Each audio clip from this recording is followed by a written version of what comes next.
Assalamualaikum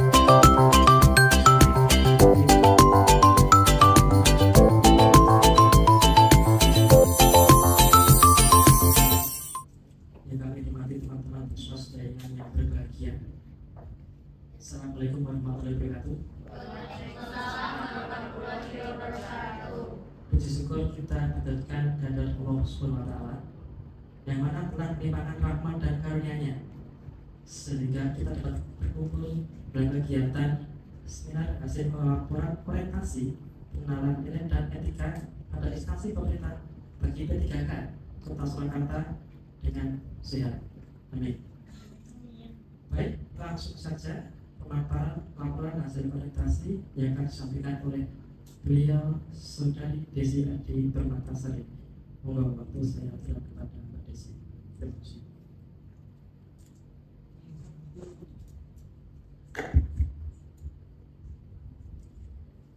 Baik, terima kasih Mas Adit. Bismillahirrahmanirrahim. Assalamualaikum warahmatullahi wabarakatuh. Waalaikumsalam warahmatullahi wabarakatuh. Mohon izin Bapak Kepala Puskesmas, kami angkatan 1 dari MOOJ Orientasi P3K mohon izin akan memaparkan seminar hasil laporan orientasi pengenalan nilai dan etika pada instansi pemerintah bagi P3K di lingkungan pemerintah Kota Surakarta, dalam hal ini yaitu di Puskesmas Jengan Kota Surakarta. Baik, hadirin yang kami hormati, di sini saya mengambil topik yaitu Sikumbang Candu. Apa itu Sikumbang Candu? Yaitu singkatan dari deteksi tumbuh kembang cek di Posyandu Puskesmas Jengan Kota Surakarta. Next. Baik, hadirin yang kami hormati, ini adalah biodata saya. Nama Desiani Permatasari, tanggal lahir Surakarta 16 Desember 1992. Beralamatkan di Bluluan 1 RT 2 RW 4 Bluluan Colomadu Karanganyar. Sudah menikah. Next.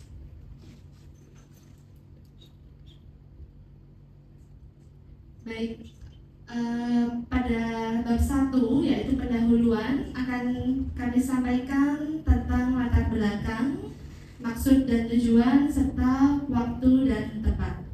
Next.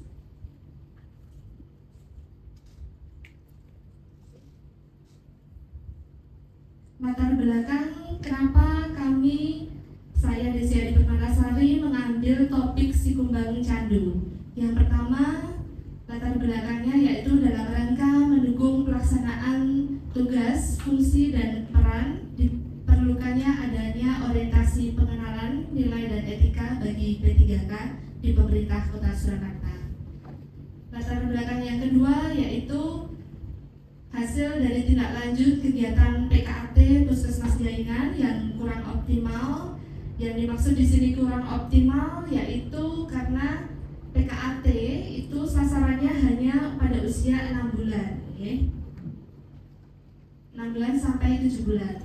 Lalu latar belakang yang ketiga yaitu gangguan pertumbuhan dan perkembangan terjadi jika faktor genetik atau faktor lingkungan tidak mampu memenuhi kebutuhan dasar tumbuh kembang anak. Yang keempat, 1000 hari pertama kehidupan merupakan periode emas pertumbuhan dan perkembangan seorang anak. Yang selanjutnya, pertumbuhan dan perkembangan anak yang optimal akan meningkatkan kualitas sumber daya manusia Indonesia di masa mendatang.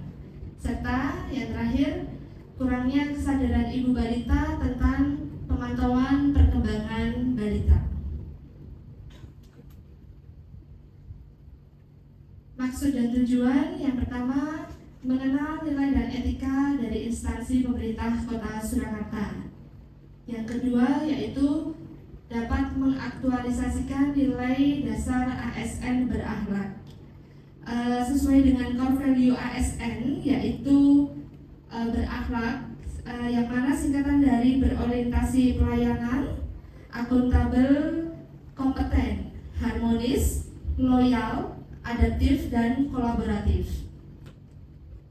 Selanjutnya yaitu tujuan.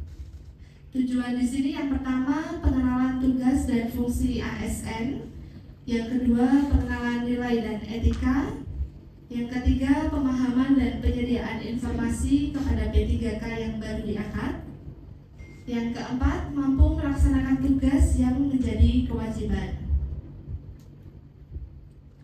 Waktu dan tempat, saya Desi Adi Permatasari dan Mas Adit mendapatkan gelombang 1, angkatan 1, yang mana agenda pertama pada tanggal 9 sampai 19 September 2024 telah kami lakukan e-learning management system atau LMS melalui Solowasis. Agenda yang kedua pada tanggal 20 sampai 26 September 2024 ini kami telah melakukan job training atau orientasi di OPD P3K. Dalam hal ini kami berada di Puskesmas Jayangan Kota Surakarta. Agenda yang ketiga tanggal 27 sampai 30 September yaitu dilakukan seminar yang bertempatkan di Puskesmas Jayangan Kota Surakarta. Memasuki bab 2 yaitu nilai dan etika pada pemerintah Kota Surakarta. Di sini akan saya paparkan tentang visi Kota Surakarta dan misi Kota Surakarta.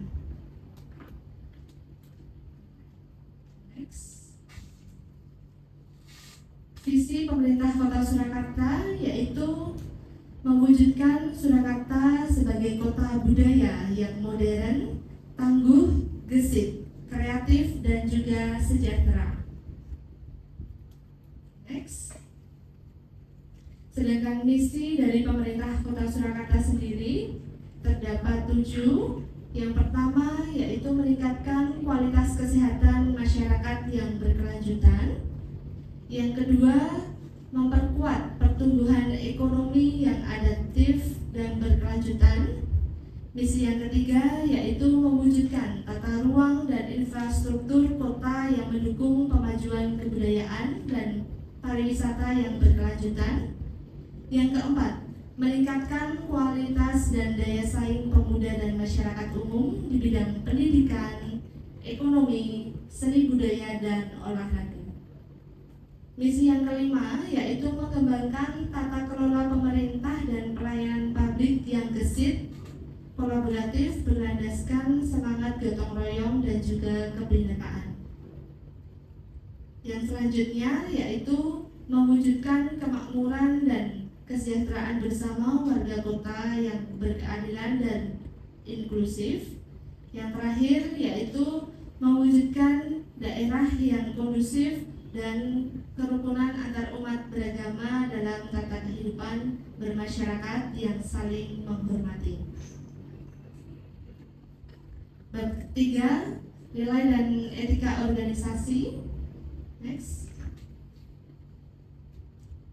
Di sini kami akan menyampaikan visi dan misi dari Puskesmas Jayangan Kota Surakarta. Visi Puskesmas yaitu menjadi pusat kesehatan masyarakat yang efektif, efisien dalam memberikan pelayanan yang bermutu dan berkesinambungan sehingga terwujud derajat kesehatan masyarakat yang setinggi-tingginya. Lalu misi Puskesmas Jayangan Kota Surakarta yang pertama yaitu bekerja sama dengan seluruh pemangku kepentingan dalam upaya mencegah dan mengurangi risiko kesehatan melalui gerakan masyarakat hidup sehat. Yang kedua, menggerakkan dan bertanggung jawab terhadap pembangunan kesehatan masyarakat. Yang ketiga, mendorong kemandirian hidup sehat bagi individu, keluarga, dan masyarakat. Yang keempat, menyelenggarakan pelayanan kesehatan yang terjangkau oleh seluruh masyarakat secara adil. Yang selanjutnya, memanfaatkan teknologi yang sesuai dengan kebutuhan pelayanan yang mudah dimanfaatkan dan tidak berdampak buruk bagi lingkungan. Yang terakhir yaitu mengintegrasi dan mengkoordinasikan penyelenggaraan UKM dan UKP lintas program dan lintas sektor yang didukung oleh manajemen puskesmas. Nah, ini adalah bagian struktur organisasi Puskesmas Jayangan Kota Surakarta. Dapat kita lihat bersama nih Bapak Ibu, pada SOTK Puskesmas Jenengan Kota Surakarta ini sudah ditempel di aula maupun di bawah, yang mana sudah kita ketahui bersama nih, tulisannya terlalu kecil. Ada kepala puskesmas yang membawahi kepala tata usaha, lalu ada jabatan pelaksana dan juga jabatan fungsional. Next. Memasuki bab 4, yaitu rencana dan hasil kerja P3K.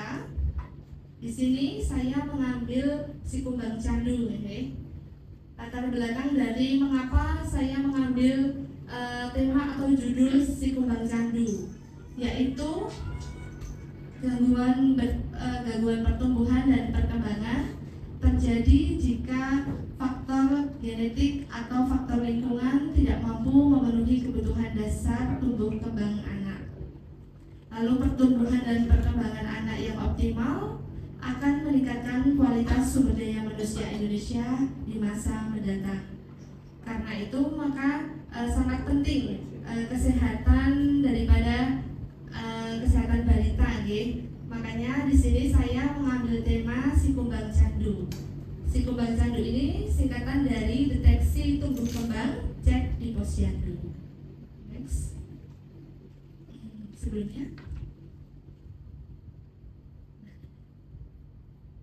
ini sangat penting dilakukan stimulasi dan pemantauan pertumbuhan dan perkembangan anak, terutama pada 1000 hari pertama kehidupan. Karena 1000 pertama hari kehidupan merupakan periode emas pertumbuhan dan perkembangan seorang anak. Next. Nah, pertumbuhan dan perkembangan ini sebaiknya dilakukan pemantauan secara berkala, Bapak Ibu. Pemantauan pertumbuhan dan perkembangan ini dilakukan secara berkala, dapat dilakukan di mana saja, yaitu dapat dilakukan di fasilitas tenaga kesehatan. Di antaranya yang pertama bisa diperiksa di puskesmas, yang kedua bisa diperiksa di klinik, yang ketiga bisa diperiksa di posyandu. Dari pemantauan berkala ini diharapkan dapat menjaring atau mendeteksi balita mana saja yang terjadi gangguan pertumbuhan atau yang belum sesuai dengan usianya. Diharapkan kalau sudah dideteksi dapat dilakukan intervensi sedini mungkin. Next. Pemantauan pertumbuhan dan perkembangan. Penyimpangan pertumbuhan ini dapat dilihat dari status gizi yang kurang atau buruk atau pendek, sedangkan penyimpangan perkembangan ini bisa dilihat dari SDI-DTK, itu terdapat pada buku KIA. Penyimpangan mental emosional anak yaitu gangguan konsentrasi dan hiperaktif. Next. Pelaksanaan program SDI-DTK di suatu wilayah disebut berhasil bila semua balita dan anak prasekolah mendapatkan pelayanan SDI-DTK. Pelayanan pemantauan tumbuh kembang dilakukan di tingkat keluarga dan masyarakat dengan menggunakan buku KIA. Dan di tingkat puskesmas dengan menggunakan buku pedoman dan buku bagian SDI-DTK baik di dalam maupun di luar gedung. Next. Nah, ini apabila terdapat gangguan perkembangan dapat dideteksi sedini mungkin dan dapat dilakukan intervensi. Kalau anak balita ditemukan ada gangguan dan dilakukan deteksi sedini mungkin, dilakukan intervensi, harapannya anak yang mendapatkan intervensi ini dapat sembuh dan dapat terkejar perkembangannya supaya tidak mendapatkan keterlambatan perkembangannya. Dikonsultasikan dengan dokter di puskesmas, jika perlu dirujuk ke dokter spesialis anak di rumah sakit. Next. Nah, ini Sikumbang kembang candu, deteksi tumbuh kembang, cek di posyandu. Next. Di sini saya membuat ide, yaitu membuat link Google Form yang akan diisi pada saat tenaga kesehatan atau pembina wilayah di posyandu itu kunjungan ke posyandu. Jadi link ini diharapkan bayi balita yang datang ke posyandu dapat diisikan link ini. Nah, ini linknya. Nah, ini link si kembang candu, terdapat ada nama, lalu mengisi tanggal lahir, selanjutnya mengisi alamat wilayahnya, lalu ini nanti diisikan sesuai dengan klasifikasi usianya. Karena Puskesmas Jayengan sudah kegiatan PKAT ini kan pada usia 6 bulan. Makanya saya mengisi link si kembang candu ini pada usia di atas 6 bulan. Diharapkan tidak loss. Jadi setelah usia 6 bulan tetap dapat dilakukan pemantauan perkembangan balita. Ini 9 sampai 12. Nanti diisinya dicetangi, ya Bapak Ibu. Nanti dicetangi apakah bayi bisa menggenggam alat pensil, lalu memasukkan benda ke mulut dan seterusnya sesuai dengan klasifikasi usianya. Ini terdapat sampai usia 5 tahun Bapak Ibu. 3 sampai 4 tahun, 4 sampai 5 tahun. Nah, diharapkan ini nanti masuk ke dalam rekapan puskesmas, makanya dapat dilihat balita mana saja yang terjadi gangguan pertumbuhan. Next.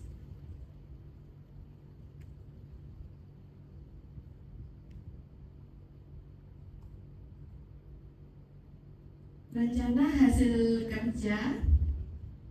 Yang pertama, saya sudah melaksanakan konsultasi dan koordinasi dengan mentor mengenai rancangan aktualisasi. Yang kedua, membuat materi yang akan digunakan untuk melakukan pemantauan perkembangan, yang mana checklist perkembangan tadi saya ambil dari buku KIA. Yang ketiga, membuat Google Form pemantauan perkembangan.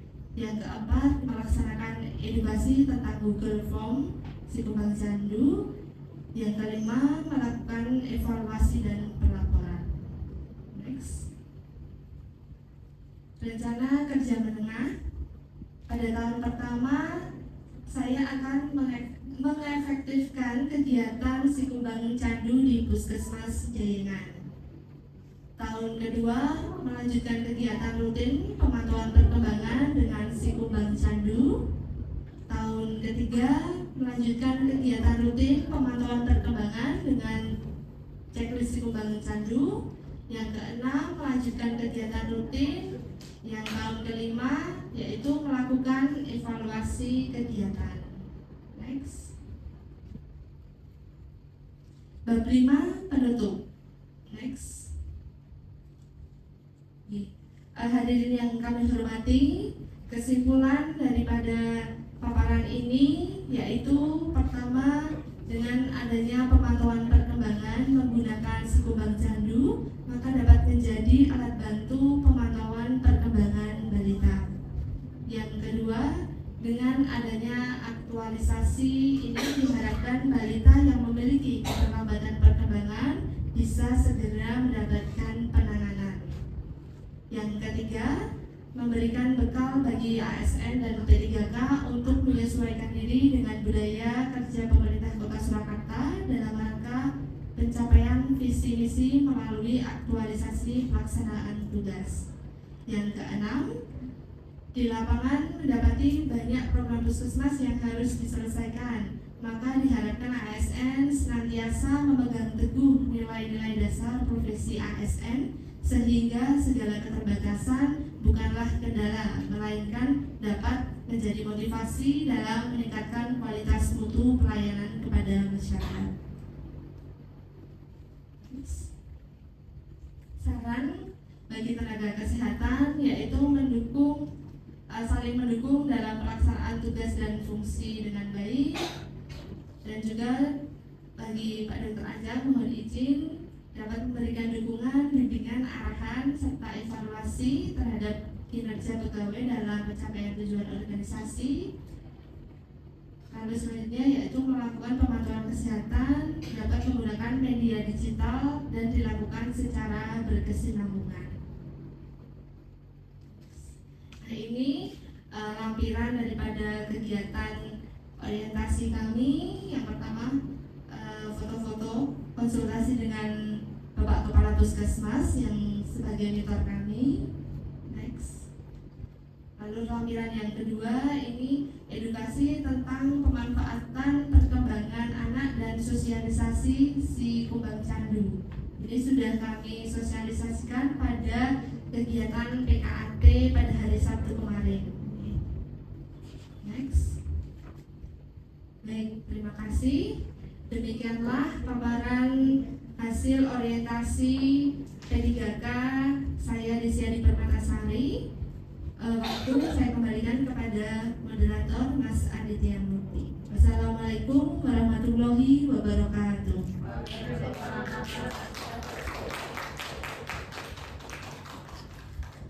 Terima kasih Mbak Desi atas paparan hasil orientasinya. Selanjutnya adalah masukan dan arahan dari Bapak Kepala Puskesmas sekaligus mentor kami kepada yang terhormat Bapak Ajeng Wisma Netra. Kami persilakan. Bismillahirrahmanirrahim. Assalamualaikum warahmatullahi wabarakatuh. Selamat siang, salam sejahtera untuk kita semua. Pertama-tama kita mengucapkan syukur kepada Allah Subhanahu wa Ta'ala. Kita semua dapat menghadiri acara laporan orientasi dari P3K Mbak Desi ya, dengan judulnya si kumbang candu deteksi tumbuh kembang cek di usia dini. Mungkin yang pertama kami mengucapkan terima kasih atas orientasi dan laporannya. Jadi memang ini betul sekali ya. Jadi untuk pemantauan tumbuh kembang balita ini memang kita masih selama ini masih menggunakan metode manual. Jadi terima kasih sekali sudah memfasilitasi untuk menyiapkan metode digital untuk pemantauan tumbuh kembang ini. Harapannya nanti ke depan bisa berkolaborasi dengan rekan-rekan yang lain, terutama tim pembina posyandu yang ada di wilayah untuk dapat pengisian formnya ini dapat dilakukan secara rutin, sehingga nanti juga pada akhirnya dapat kita gunakan datanya untuk mengevaluasi bagaimana pertumbuhan dan perkembangan balita yang ada di wilayah kita. Itu terima kasih. Assalamualaikum warahmatullahi wabarakatuh.